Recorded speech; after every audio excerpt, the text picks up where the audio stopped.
প্রিয় দর্শক শ্রোতা, আসসালামু আলাইকুম। আশা করি সবাই ভালো আছেন। দেখতে পাচ্ছেন যে শস্য শ্যামল সবুজ ভরা মাঠ, তারই মাঝে আছি আমার শখের পেঁপে বাগান। সেখানে আসছি, আপনারা দেখতে পাচ্ছেন। মূলত আজকে আসছি হলো আমার পেঁপে বাগানের মধ্যে এক সারিতে একটা লাইনে কিছু বেগুন গাছ দিয়েছিলাম। আপনারা সেটাও জানেন, আমি আপডেট দিয়েছি। সেখান থেকে আজকে বেগুন হারভেস্ট করব, দেখব যে কতগুলো বেগুন হয়। কয়েক মাস ধরেই এখান থেকে বেগুন সংগ্রহ করতেছি, নিচ্ছি, খাচ্ছি এবং অনেককেই দিয়েছি। তো আজকে আপনাদের নিয়ে এগুলো হারভেস্ট করব, দেখব যে কতগুলো বেগুন আমি এখান থেকে নিতে পারি। আপনারা দেখতে পাচ্ছেন যে এগুলো হচ্ছে লিপস্টিক জাতের বেগুন, মাশাআল্লাহ। এই যে বেশ ভালো একটা সাইজ। তো এইগুলো সব আজকে হারভেস্ট করব, এখানে রাখবো পাশে। এরপর ছিঁড়ে ছিঁড়ে প্রত্যেকটা গাছের গোড়ায় রাখবো, এরপর সবগুলো একত্রিত করব। তো আপনারা সঙ্গেই থাকুন, দেখতে থাকুন যে কতগুলো বেগুন আজকে আমি হারভেস্ট করতে পারি। যে এই সারিতে শুধুমাত্র পেঁপে গাছ, এখানে মোট 6টা লাইন।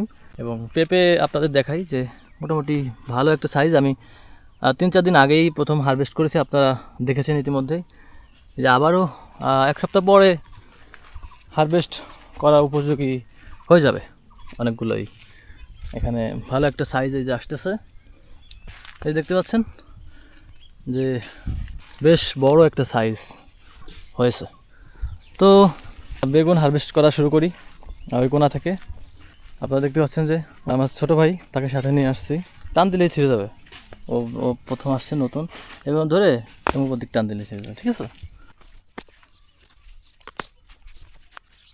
মাশাআল্লাহ, হ্যাঁ ঠিক আছে। পাশে যেখানে একটা ডালে একটা হয়েছে, মাশাআল্লাহ।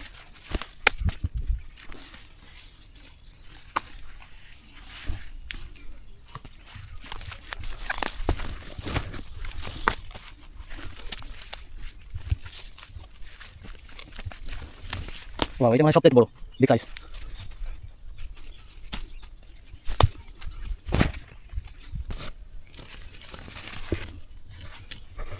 প্রিয় দর্শক, সব বেগুন তোলা শেষ হয়ে গেছে। এখন শুধু এগুলো সব ব্যাগের মধ্যে করে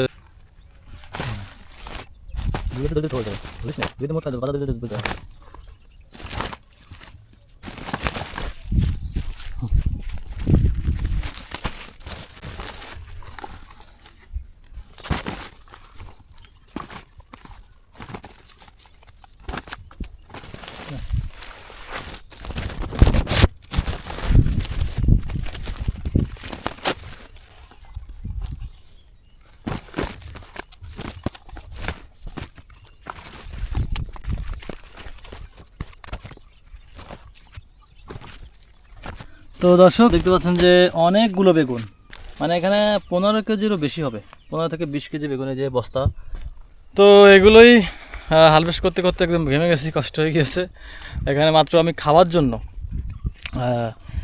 পেঁপে গাছের পাশাপাশি, এই যেখানে ওই সারিতেও পেঁপে গাছ রয়েছে, তো পাশাপাশি আমি ওই নার্সারি থেকেই মাত্র 50টা বেগুনের চারা আমি নিয়ে আসছিলাম। এখানে 48টা রোপণ করেছিলাম এবং ছাদে রোপণ করেছিলাম হচ্ছে 2টা।